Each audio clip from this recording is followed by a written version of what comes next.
আর দেখো আমার তরকারিটা কত সুন্দর লাগে দেখতে, আর গন্ধটা এত সুন্দর আসছে তোমাদের কি বলবো, মনে হচ্ছে মাংস রান্না করছি। নমস্কার বন্ধুরা, গুড মর্নিং, শুভ সকাল। আর আজ দেখো কাজ নেই, আমার কোম্পানি ছুটি আছে। আর এখন আজকে একটু বেলায় রান্না করতে এসেছি। আজ করব পটল পনির রেসিপি, নিরামিষভাবেই করব আজকে। পটল নিয়ে নিচ্ছি আমি 4টে পটল, আর একটা টমেটো, আর 1 ইঞ্চি মতন আদা, আর এখানে 200-র মতন পনির আছে। আমি পনিরটাকে কেটে নিয়ে নিচ্ছি আগে থাকতে, কারণ ফ্রিজে রেখেছিলাম শক্ত হয়ে গেছিলো, যার জন্য আগে টুকরো করে কেটে নিয়ে নিলাম। তা চলো বন্ধুরা, আগে পটল এগুলো সব কেটে নিয়ে আসি, পটল টমেটোগুলো কেটে নিয়ে আসি তারপর তোমাদেরকে দেখাচ্ছি আমি। তা দেখো বন্ধুরা, আমি পটলটা কেটে নিয়েছি, আর সঙ্গে একটা বড় সাইজের একটা আলু কেটে নিয়েছি। আর প্রথমে থেকে তো দেখলে আমি পনিরটাকে কেটে নিয়েছি। আর এরপরে দেখো আদাটাকে কুচিয়ে নিয়েছি আমি, আর এই যে টমেটোকে কেটে নিয়েছি ছোটো ছোটো টুকরো করে। আর এই দেখো টমেটোকে আমি এরকম ছোটো ছোটো টুকরো করে কেটে নিয়েছি। আর এদিকে তোমরা দেখেই বুঝতে পারছো আমি কী কী মশলা নিয়েছি। জিরের গুঁড়ো, লঙ্কার গুঁড়ো, ধনের গুঁড়ো, আর এদিকে হলুদ, আর একটা সামান্য গরম মশলা নিয়েছি, আর নিয়েছি স্বাদ মতো লবণ। তা চলো আগে সবজিগুলো সব ভেজে নিই। তা দেখো বন্ধুরা, আমি কড়াইটা তো গ্যাসে বসিয়ে দিয়েছি, আর এখন কড়াইটা আমার গরম হয়ে গেছে। আমি এখন তেল দিয়ে দেবো।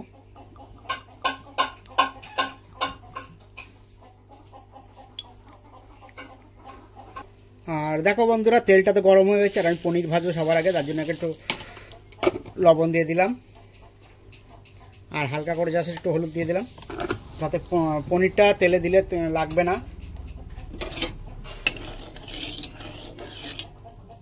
কারণ তোমরা জানো পনির দিলেই লেগে যায়।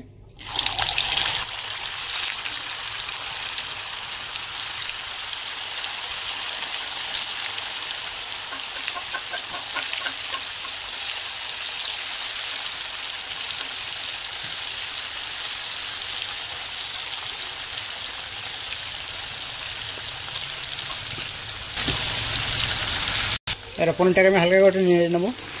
দেখো নুন দেওয়াতে লাগলো না একটুটাও পনিরটা, কারণ আমি এটা লবণ ছাড়া যদি পনিরটা ভাজতাম তার সঙ্গে সঙ্গে কড়াইটাতে লেগে যেত। আর এদিকে দেখো পনিরটা আমার ভাজা হয়ে গেছে, আমি পনিরটাকে তুলে নেব,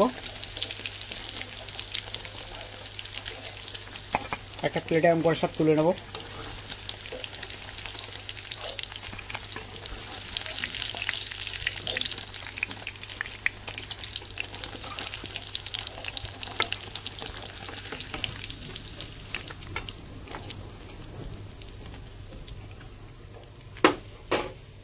দেখতেই পাচ্ছ বন্ধুরা, আমার পনিরটা সব তোলা হয়ে গেছে।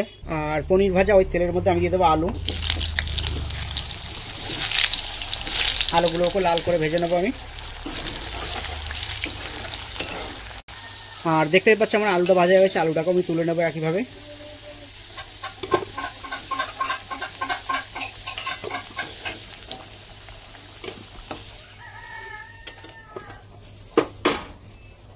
আর ওই আলু ভাজা তেলের মধ্যে দিয়ে দেবো পটলগুলো।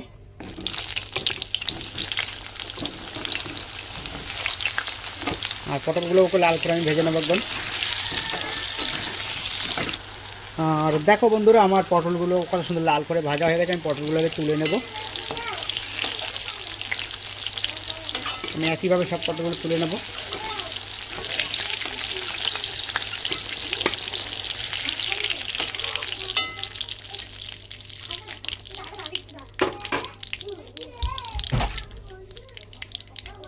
আর ওই পটল ভাজা তেলের মধ্যে দিয়ে দেবো গোটা জিরে,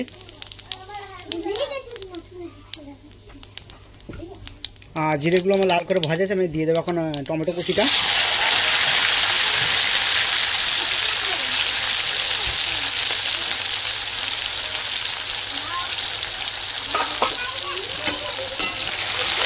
এটা ভালো করে নেড়ে নেবো টমেটোগুলোকে আমি। এবার দিয়ে দেবো আমি সেই আদা গ্রেট করে রেখেছিলাম, সেই আদাগুলো দিয়ে দেবো। আদাগুলো দিয়ে আমি ভালো করে নেড়ে নেবো। দেখতেই পাচ্ছ আমার টমেটোগুলো পুরো গলে গেছে, সেদ্ধ হয়ে গেছে। আর আমি এখন দিয়ে দেবো সেই গুঁড়ো মশলাগুলো সব দিয়ে দেবো, দিয়ে আমি এবার ভালো করে নেড়ে নেবো। আমি হালকা আজে করতে হবে, কারণ বেশি আজ করলেই এটাকে পুড়িয়ে যাবে, কালো হয়ে যাবে মশলাটা। আর আমি সেই গুঁড়ো মশলা রাখা সেই বাটিটাকে ধুয়ে একটু জল দিয়ে দেবো, যাতে মশলাটা পুরো কালো না হয়ে যায়। আর দেখো বন্ধুরা আমার মশলাগুলো কষিয়ে কত সুন্দর তেল বেরিয়ে গেছে। আর আমি এখন দিয়ে দেবো সব আলুগুলো, আলু আর পটলগুলো সব দিয়ে দেবো। এবার দিয়ে আমি ভালো করে নাড়িয়ে নেবো।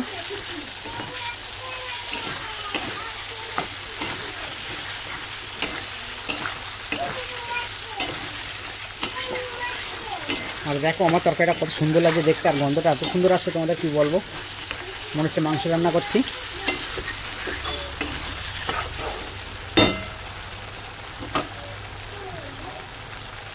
আর মাংসটা ওই আলু পটলটা কষানো হয়ে গেল, আমি এখন তো একটু জল দিয়ে দেবো। এবার আমি একটু নেড়ে দেবো ভালো করে।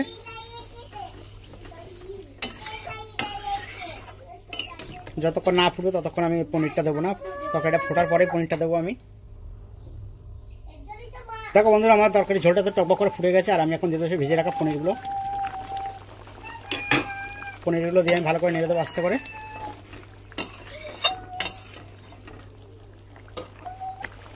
দেখো বন্ধুরা আমি এখন 10 মিনিটের জন্য ঢাকা দিয়ে দেবো। দেখো বন্ধুরা আমি 10 মিনিট পরে চলে আসলাম, এখন উল্টিয়ে দেখবো। দেখো আমার তরকারিটা কত সুন্দর হয়েছে দেখতে, পুরো মনে হচ্ছে পুরো মাংস রান্না করেছি। দেখো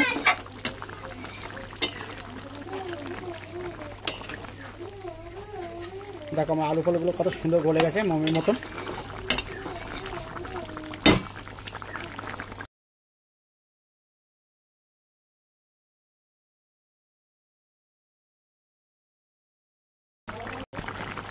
আর চলো দেখি ওদিকে মাছ নিয়ে এসে, কি মাছ নিয়ে এসে দেখে আসি যে। আর এদিকে দেখো খয়রা ইলিশ এটা, আর ওদিকে বাটা মাছ, আর এদিকে আমুদি মাছ। আমুদি মাছ এটা রুই মাছ কে নিচে 500, রুই মাছ নিচে 500। তা বাজারে যাওয়ার থেকে এখানে অনেক কম দামে পাওয়া যায়, এখান থেকে নিয়ে নিলাম। আর এদিকে রান্না বান্না করে রেখে দেখো ওদের স্কুলে নিয়ে যাবো আজকে আমি। আবার বন্ধুরা চলে আসলাম রান্নার ধারে, চলো এবারে তরকারিটা আমি দেখে নেবো। তরকারিটা আমার হয়ে গেছে, আমি এবার গরম মশলা দিয়ে দেবো, হালকা করে গরম মশলা দিয়ে দেবো, দিয়ে এবারে নামিয়ে দেবো। চলো বন্ধুরা নামিয়ে তারপরে তোমাদেরকে দেখাচ্ছি আমি। দেখো বন্ধুরা আমার পনির পটল রেসিপিটা আমার রেডি হয়ে গেছে, দেখতেই পাচ্ছ। আর দেখতে কি অসাধারণ লাগছে, কারণ নিরামিষ এইভাবে পনির পটল রান্না করলে একদম আঙুল বাড়ির লোক আঙুল চেটে পেটে খাবে। যে বাচ্চারা খায় না পটল তারাও খাবে।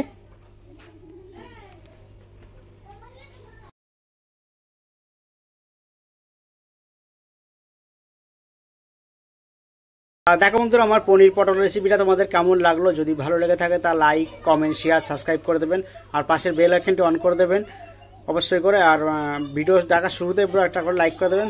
ধন্যবাদ বন্ধুরা।